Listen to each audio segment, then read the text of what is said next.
Hello friends, welcome back to my channel. কেমন আছেন সবাই? আশা করি সবাই ভালো আছেন, আমি ভালো আছি। তো আজকে একটা সয়াবিনের রেসিপি দেখাবো। তো এটা ভেজ করিনি, পেঁয়াজ আদা রসুন দিয়ে করেছিলাম। তো সয়াবিনের কষা বানিয়েছিলাম, সেটাই আপনাদের সাথে আজকে শেয়ার করব। আশা করি আপনাদের ভিডিওটা ভালো লাগবে। তো প্লিজ সবাই ফুল ভিডিওটা দেখবেন, কেউ স্কিপ করবেন না। তো যা যা লাগবে নিয়ে নিয়েছি, সয়াবিন নিয়ে নিয়েছি, আলু, পেঁয়াজ, আদা রসুন আর টমেটো। তো প্রথমে সয়াবিনটাকে হালকা একটু বয়েল করে নামিয়ে রাখবো। তো দিয়ে দিচ্ছি জল আর বসিয়ে দিয়েছি। তো দেখুন এই যে বয়েল হয়ে গেছে। এক বয়েল আসার পর জলটা ঝরিয়ে নিলাম আর কড়াইতে দিয়ে দিচ্ছি সর্ষের তেল। তো তেলটা গরম হয়ে গেছে, এখন তেলের মধ্যে দিয়ে দিচ্ছি আলু দিয়ে হলুদ আর নুন দিয়ে দেবো। এখন দিয়ে আলুটাকে লাল লাল করে ভেজে নেব।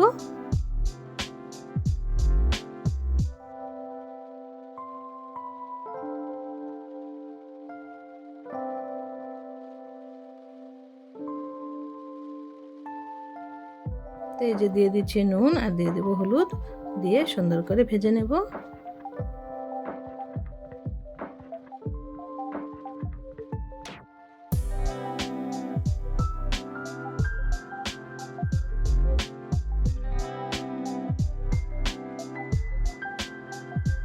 তো নাড়াচাড়া করে নিয়ে এবার কিছু সময় ঢেকে দেবো যাতে আলুগুলো বয়েল হয়ে যায়।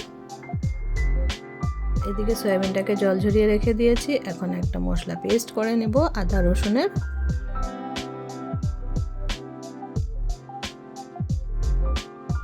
আদা রসুনটা দিয়ে দিলাম আর কিছুটা পেঁয়াজ দিয়ে দিব, কিছুটা কুচনো থাকবে।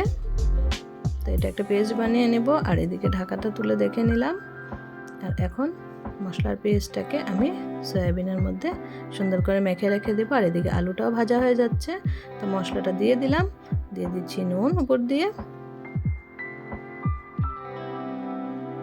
সব কিছু দিয়ে সুন্দর করে যেভাবে মাংস ম্যারিনেট করে রাখি সেভাবে সয়াবিনটাকেও কিছু সময় ম্যারিনেট করে রাখবো।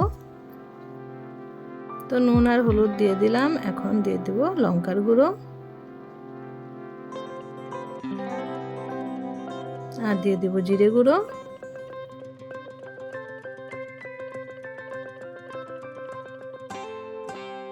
তো যা যা লাগবে দিয়ে দিলাম, দিয়ে সুন্দর করে সয়াবিনটাকে মেখে রেখে দেব কিছু সময়।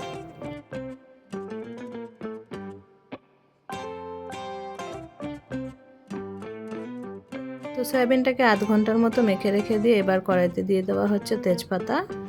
যে তেলটা ছিল আলুটা ভাজার পর সে তেলে তেজপাতা দিয়ে দিলাম আর দিয়ে দিচ্ছি গোটা জিরে। তো এই দুটো দিয়ে ফোড়নটা দেওয়ার পর দিয়ে দিলাম পেঁয়াজ আর টমেটো। এগুলো কিছু সময় ভেজে নেব।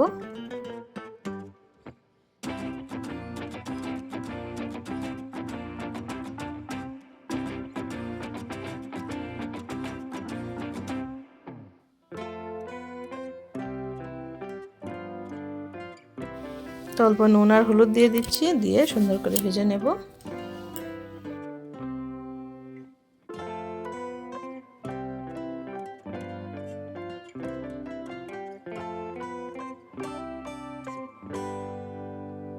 তো পেঁয়াজ আর টমেটোটা ভাজা হয়ে গেছে, এখন মেখে রাখা সয়াবিনটাও দিয়ে দিচ্ছি।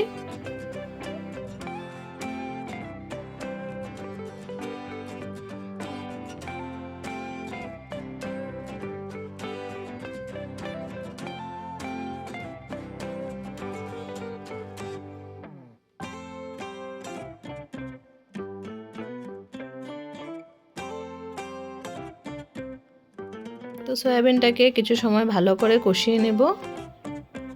যতক্ষণ না মশলার কাঁচা গন্ধটা চলে যাচ্ছে ততক্ষণ কষিয়ে নেব।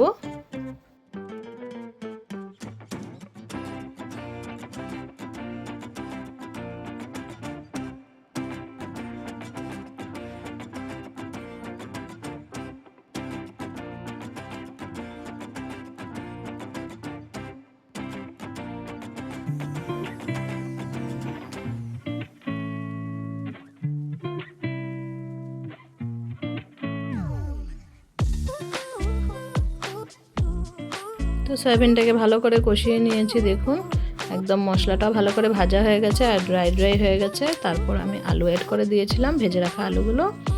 তো তো বাস রেসিপি রেডি। এভাবেই শুকনো শুকনো করে নামিয়েছি, খুবই টেস্টি হয়েছিল খেতে। আপনারাও একবার এভাবে বাড়িতে ট্রাই করবেন। আজকের জন্য এই ছোট্ট ভিডিওটাই শেয়ার করলাম, আবার দেখা হচ্ছে নতুন কোনো ভিডিওর সাথে।